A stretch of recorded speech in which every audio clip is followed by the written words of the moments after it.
Monday morning, and I'd like to confess that I'd definitely be sleeping if it wasn't for this. So thanks a lot. We both would like to thank you. I'm Shivani. I lead the Insights and Consumer Research team at MTV India. And this is Amrita, who will also introduce herself now and say hello and demand a hello from me. Hi there. Hi. I'm Amrita and I'm with the author of Breach, which is a cybercrime thriller, and before that, Taking It, which was an art crime thriller. But today, we are here really to talk about the Entangled web and how, crime and new dimensions of crime happen through this medium. Okay, so there's this statistic which possibly, and I'm going to start off with a statistic because, hey, researcher, right? So 54% of young people today wake up, the first thing they do is flip their phone and see who's been talking to them on different parts of the web, whether it's email or social media or whatever. And so I'm going to ask you guys a question and just give me shout outs. What do you think young people today use the internet for? The most popular thing, just one question. Facebook, I hear. Facebook. Anything else? Information. Anything else? Communication. Okay, so sorry? Answering questions given in the university. Okay, so that's brilliant. So 90% of young people admit that the biggest use of the internet that they make of is learning. So information, trying to do projects, figuring out all kinds of questions. It's true. But understand that social media is also a lot of learning what other people are doing. So that's kind of the context. It is not a lie. I have numbers to prove it, remember that. 11,000 people across the country. 11,000 liars, yeah, perhaps. So Amrita and I want to talk about the curious case of cybercrime, right? That's what we're going to talk about today because and also what we decided, we were, unlike Jerry and Hawken, we did not rehearse this 6 times, so don't expect us to be as entertaining. Loser. So what we've decided though is there's a lot to talk about in this genre, regardless of the fact that it's new. So we decided we'll just give you 3 truths that we think of as content makers of this genre. So the first truth is, it's obvious, but it really impacts you when you put it down on paper. Stories can now be found in a whole new world. Yesterday, I don't know how many of you were here yesterday, but Carol was here yesterday talking about how he takes his stories to New Zealand, to Argentina, to these different continents and countries and people that he meets. And I'm saying those are exactly those people, but in a whole other world. So crime and stories in general can be found all over, and there's this whole new genre that we can now talk about. I'm just going to have Amrita also share her experience of her book Breach, which is a cybercrime thriller. So, talking about worlds, there are worlds within worlds today. And it's this vast, interconnected space that we really don't understand. And, as users, as consumers, we are all online, not just youth. People of all ages are online, and we are putting so much content out there about ourselves, about our lives. We are communicating online, we are transacting online. Well, sometimes people are having 3 extramarital affairs online. So all of that is there for everybody to see and take advantage of. There are and not just individuals. Companies are online, data is online.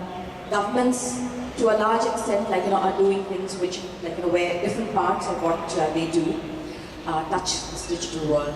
So what is secure today is really a question. What and how do we ensure our safety? And so there are many stories then which emerge from this space.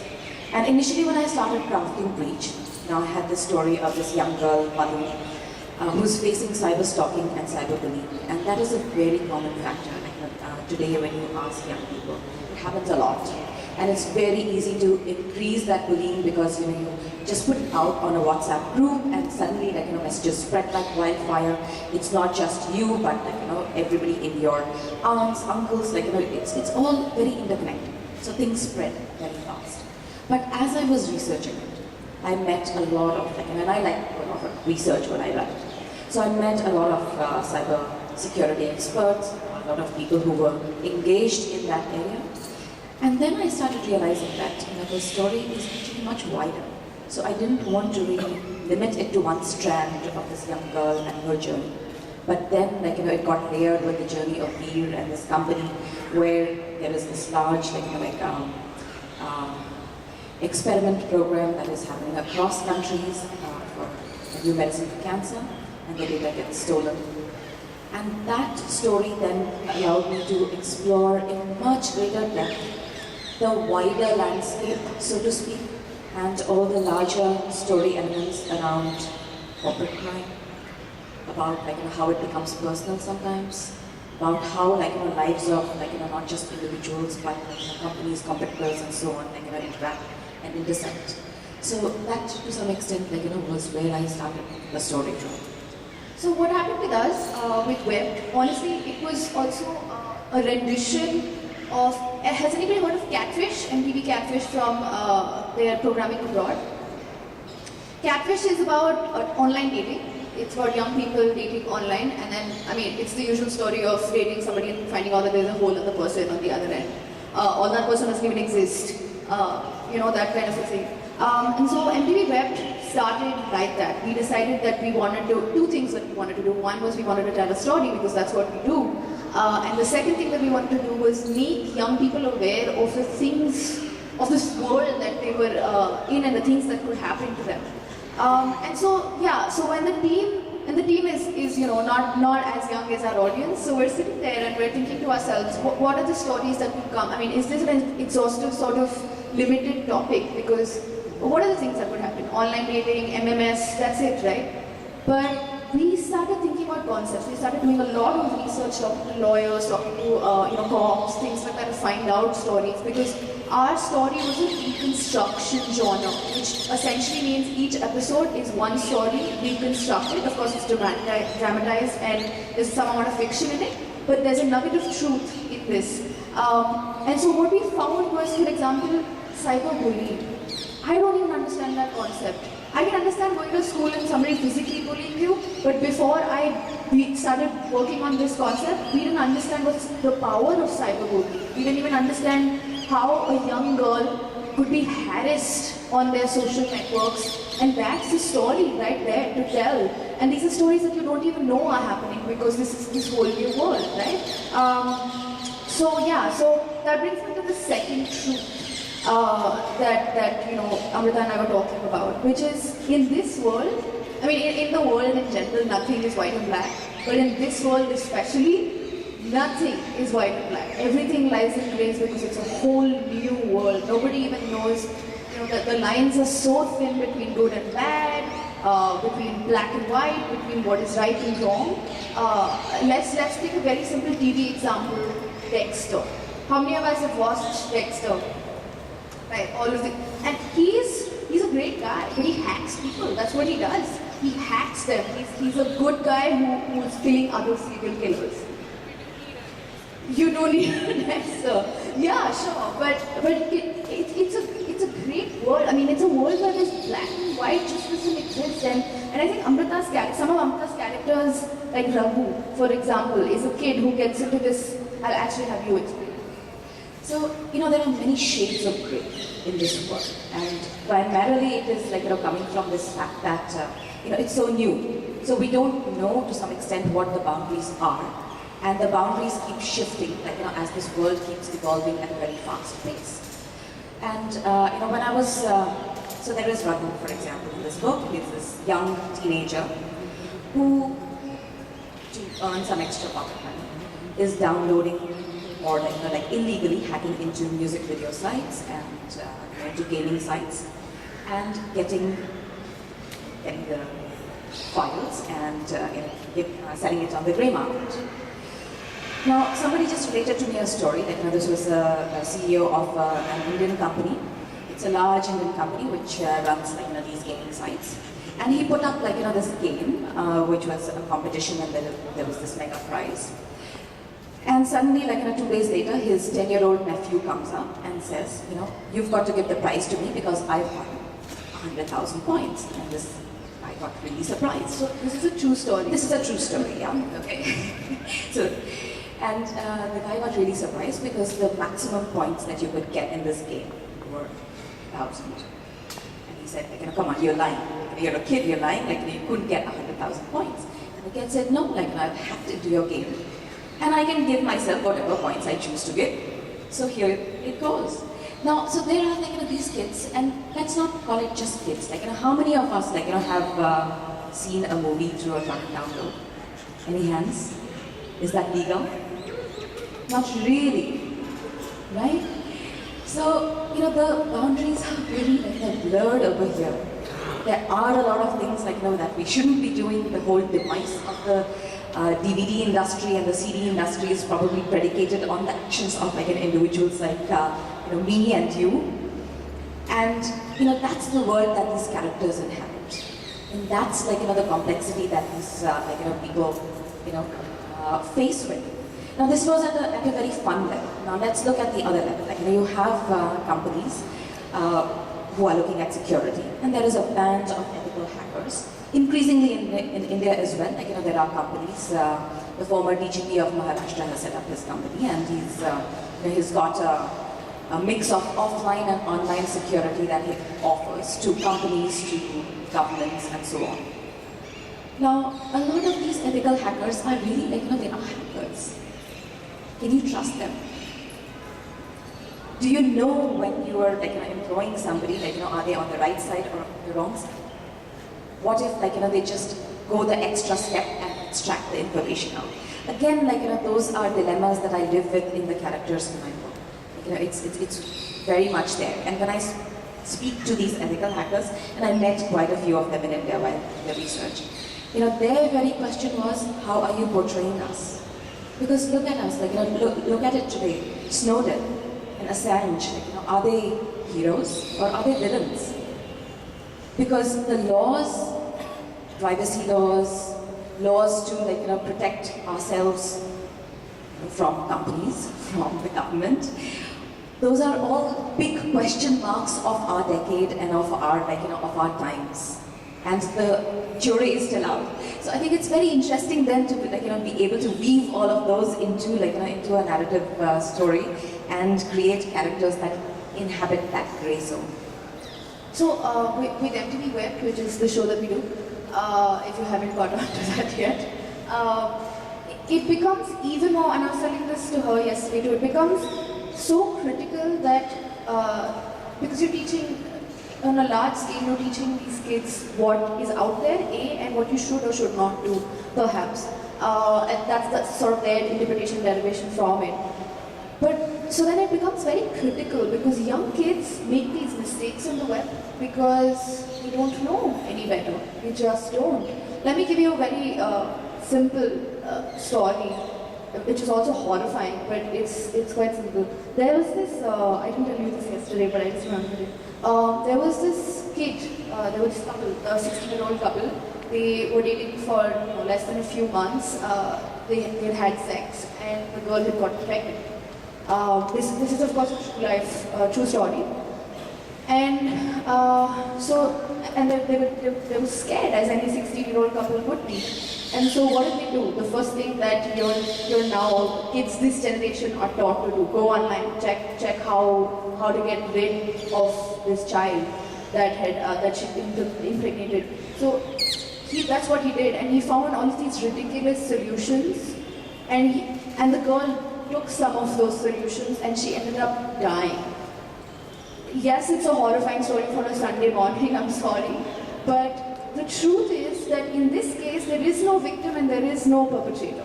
There's no person who's actually done something bad to you. The kid who went online and looked at this solution and gave it to his girlfriend to have it done because going to your parents is scarier than doing this because he cared for her. He didn't mean for her to die.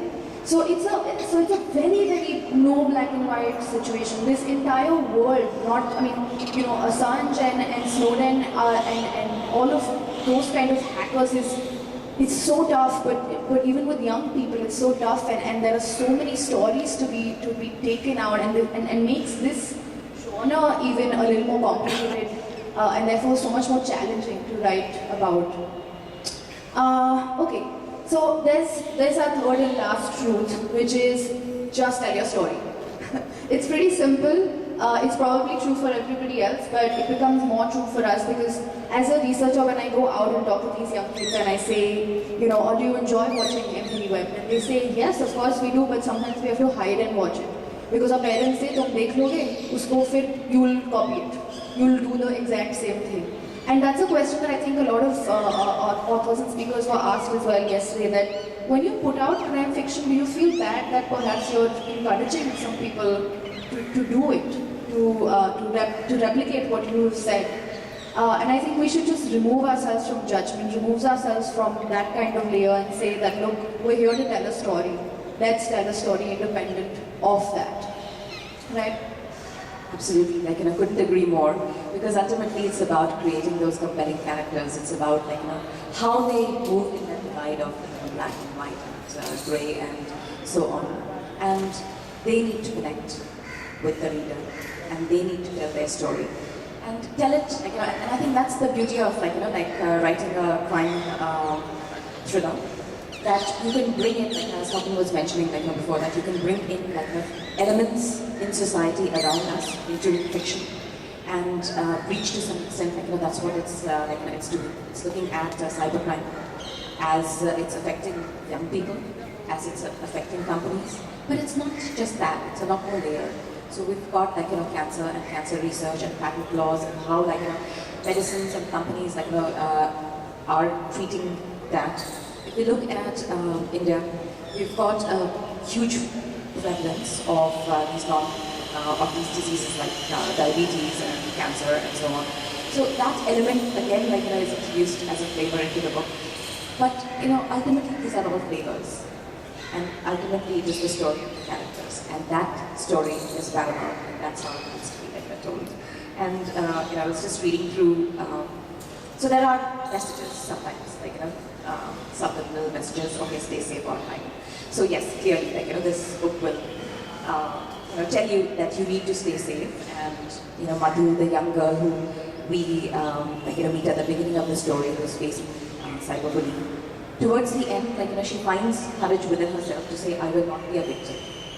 And she then she reads up, and it's not there is a mental switch, for example.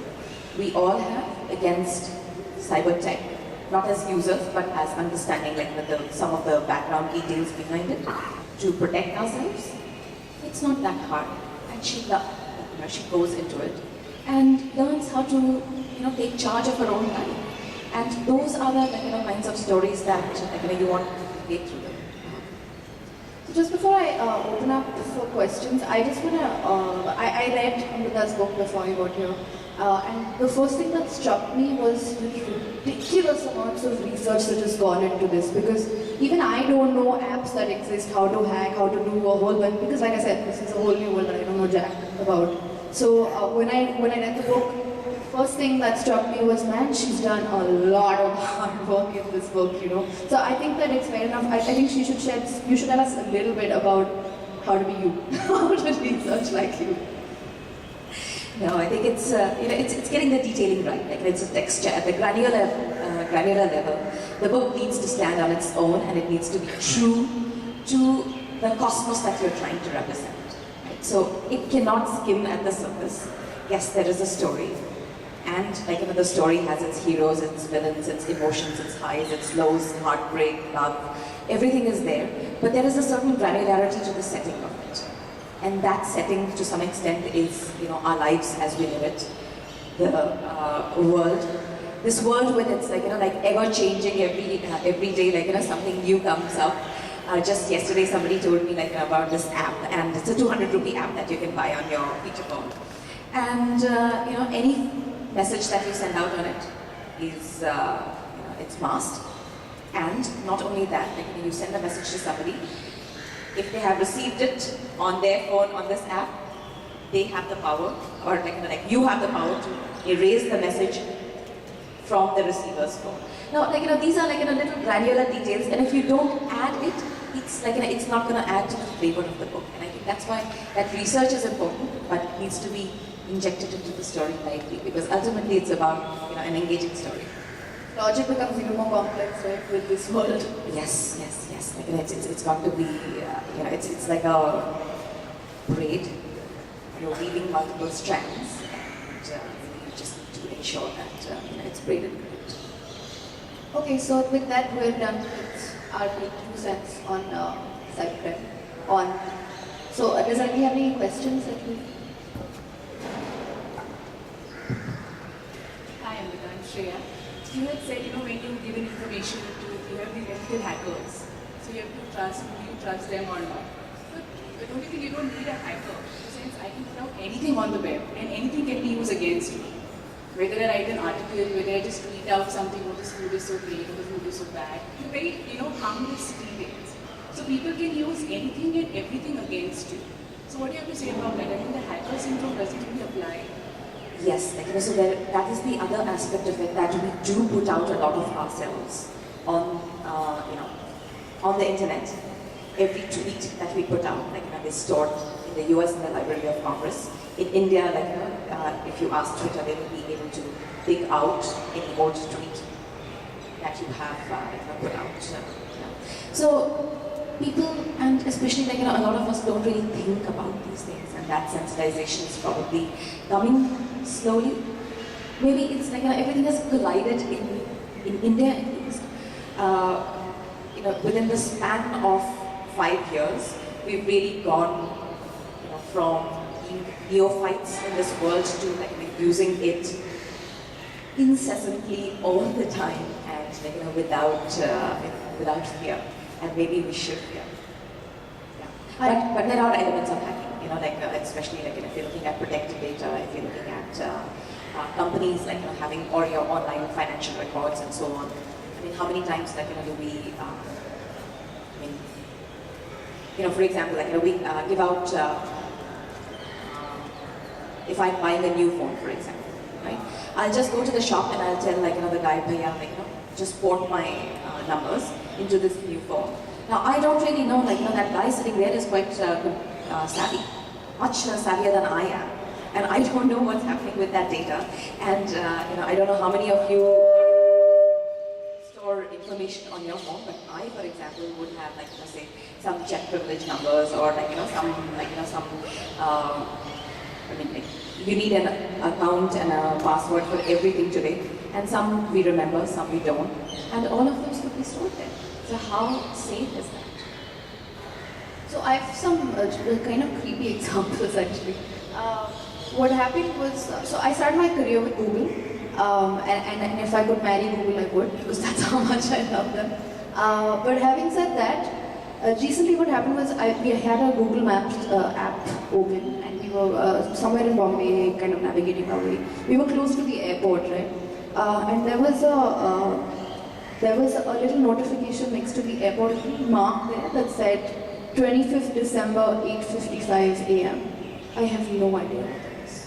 No idea. And I'm like, why is it there? And I'm frantic, and it's right next to the airport. What's your immediate conclusion? Something's going to happen, and I have been privy to this, right? But guess what it was? It was I bought tickets for a friend, and he forwarded that into my email. And because all of Google services are synced, and I've let them sync it, they've taken that information. That's a reminder for me to know that there is a flight that you are either taking or somebody is landing. That's what they were trying to tell me. It took me 15 minutes of very harrowed, what is going on? But it's creepy. But the point that I'm trying to make is that it's very essential then to know how many of us, may raise your hands if you look at any TNCs in either your Facebook or your whatever, every time you sign up for a new app, how many of us look at least 2 paragraphs on the TNCs? 2 people. Let's just count. I'm not even raising my hand because I don't. I'm like, they've got my back, that's fine. There's a whole lot of us doing this. Somebody will sue them if they do something wrong. But you should know that what are you signing up for? I had no idea. And this is such a simple thing. It's just a sinking thing that I allowed. And without knowing what I'm allowing. And if we as content creators can put it out there and in some traction educate people that this is possible, and the best way to give gyan, so to speak, is tell a story, right? Then we're doing, I mean, I feel like I've lived my life a little bit in a good way, you know. Any other questions?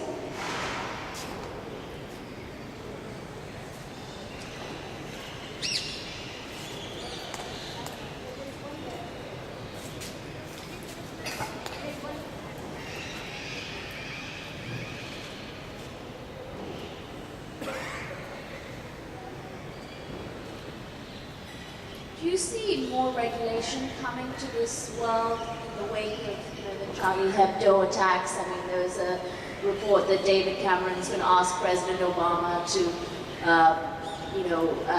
ask some of these social media outlets like Twitter to report, Facebook, Twitter to report, any sinister engagement among users. Do you see that sort of finally coming to this world, because everything else in our world is regulated, banking, I think it's necessary. I don't even think when we were talking about this talk, we were also talking about Assange and Snowden, and you can feel a million ways about that person, right? And everybody has a certain opinion. And I think that because of the newness and the bigness of this sort of technology that is given us, it is necessary for a whole bunch of people to stand up and say legally this is okay and this is not. I don't think we've arrived at unanimous conclusions yet, which is why, and this is speaking from a former Google employee sort of perspective, but I think they already do have, if I'm not wrong, subpoenas where they sort of go up to Google or to Facebook or whoever and say, this is the reason why we think there is something that's happening, you have to give us, you have to let us walk into a certain account and look at certain conversations or whatever. That's already there. There's a lot of legal process though before any of these companies will give you that information. But I really do feel that it's not just will we do it, but there will be a time when we have to do it. I don't think we'll have a choice in it. Does that answer your question? Actually, if I could just add to it, I think there are, in my opinion, there are many complexities here. So, for example, there could be a US company which is putting out some content stored on a server in, say, Chennai, and there is a hacker sitting in Pakistan who's using an a Tor network and going, hopping across servers from Romania to Czechoslovakia to, China, muddying his trail and accessing this data. Who is to blame, and the laws of which country will apply? So I think there is a lot of ambiguity here. That's one. And I think, coming to India, what I find is that, well, there is a lot of effort at the moment, trying to educate our police about, our judiciary about cybercrime, because if I look at all of our judges, judges are in their 60s and 70s. They don't understand this world. They don't understand what is crime. Till 5 years ago, cybercrime, the many elements of cybercrime were not culpable in India. Now they are. Even when they are, most of the times, 90% of the times, people will not file an FIR because it's their credibility at stake. Somebody was just telling me this issue of how they felt that their credit card had been used illegally, and there was a loss, but he had been protected because it was a chip card, so his money had not gone, but the bank had lost about a lakh or so. Now that's a fair enough amount to file an FIR. But the bank refused to file an FIR, and this individual cannot file an FIR because his money was not lost, it was the bank's money that got lost. So there are many, many interstices where, things go missing. And, yes, perhaps one day regulation will come, but I see many complexities in this situation at the moment. Yeah, education is for people who do regulate. Education for them is a great start, because the other day I saw a tweet it was retweeted as a funny tweet, but it was from the DGM's office in Bangalore. There's this guy who's tweeted him and said, "So I really need to meet you. Can I come at 11:30?" So and then the next he says, "Yeah, come." So he replies to the tweet saying, "Yes, come." The next morning he says, "Sir, I am outside." and this guy replies, "Yes, please come inside." So I think it's the authorities even fear these platforms on a certain sense because they're scared that because you can totally malign people, entire companies and authorities. So I think the first step to doing what you ask for is really educating as much as we can. You had a question? In your research, both of you have conducted a lot of research. Have you seen who are the bigger victims of cyberbullying? Is it women or men? Because, earlier, 3 months ago, we had the huge Gamergate controversy, which was involved with the online gaming, video gaming, and women obviously were the victims. So in your research, what have you seen and how do you see that? I'm not sure if I have seen a gender bias. I think it's easier to say that yes, young girls would be victims, and especially when you are looking at the spreading of videos and photographs and the lining of websites and so on, Facebook accounts. So yes, young girls could be victims. Equally so in today's days, boys can be victims. They might not fit in, and ultimately, what is bullying? It's just having the power to make sure that somebody is not fitting in, to make sure that you're harassing somebody, to feel uncomfortable in whatever setting they are, and that can happen to girls and boys both. It's not, I don't see, in fact, even through my research studies where we ask them about phishing, scamming, somebody breaking into your email, breaking into your Facebook, or cyberbullying for that matter, it's not a gender-based thing. It's not dependent on who you are, what you look like. It's just what information could you possibly have that they could use if you're breaking in, or it's really how can I bully you and be bigger than you. And so it's not that different from. This is the ramifications that are very different because young people, especially today, are in this world so seriously. They can be whoever they want to be, as witty as they want to be, but not in the real world. They can be, they can have opinions that they can't possibly vocalize in the real world. So for them, this platform, being bullied on this platform is a really big deal. But it's not, there's no gender bias. I think we've run out of time. Oh, you are right. The person who holds up the 5 minutes thing has a question herself, so we're good, I think. Yeah, so I was going to ask, you're saying that legislation will be necessary at some point, but how much legislation? I mean, there's always the fear of the surveillance state, right? Because it's like arguing for webcam and microphones in every inch of private and public space. So, where do you decide? And who's going to have the thing? Like you were saying, that it's an international thing. You can have multiple countries involved. So, do you have one organization monitoring the whole world? That's scary, right? At this point of time, we've got Big Brother America watching the entire world, from Angela Merkel to you and me. So clearly there are big brothers around. I think it's a tough call, because we don't want to live in a totalitarian regime. Who wants to live in China? We want freedom for So we want our freedom. We want to be able to do what we want to do without somebody behind our backs and telling us, okay, don't do it. This is the regimented life. You should live within this 2 square inches of online space. So we don't want that. But at the same time, yes, I'm sure, regulation will come and you can see already, there is the underhand, the NSA, dealing with, the British, intelligence units and so on. So now that is happening at the government level for whatever, the war on terror. But maybe there could be, other things which are a little bit more transparent and a little bit more equitable in terms of, the balance of power that could come to play. But there was something that I wanted to add to your question earlier, and this was about young males and how they interact online. So I met this this professor from IIT Hyderabad, and who's done a research on the internet usage in slum kids,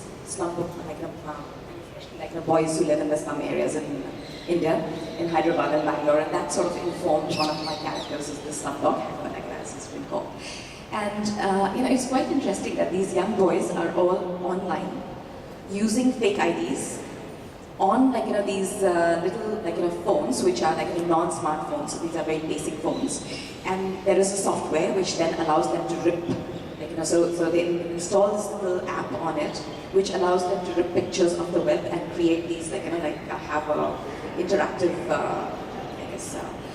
environment in which they can access Facebook, and they're all on Facebook to meet once. And she met with them and did months of research, talking to them, and they were creating these fake personas. And interestingly, equal number of them were pretending to be girls so that they could meet other girls. So there you go. It's complex. Yeah. Last question. Hi, I want to draw back this conversation to writing. As you were telling that the world is, this whole world of cybercrimes, it's completely grey. So first thing I want to ask, as we are being told in every session that unless there's a murder, it's not crime. It's not a crime fiction. So what about this cyberbullying and this part? Would it fall into the category of crime fiction or not? And one more thing, that if it does, since this is a very grey area, books are supposed to be, morally righteous and virtuous. So what stand as a writer do you take? Suppose there's a character like Snowden. So how do you know whether to portray him as a villain or as a hero? Okay, so first things first, I do have dead bodies in my book because the cyber world doesn't exist in exclusion. It has it has its tentacles reaching out to the real world. So I do have characters, and there are people who do end up dead in the gullies of Mumbai. So so that perhaps answers the first question. And as to as a writer, you can't take a righteous stance. That's not what I'm there to do. I'm there to tell a good story. I'm there to portray the mirror of these are the complexities that are there. This is what my character is facing. This is how my character is making his or her good or bad decisions. And leave it for the reader to interpret.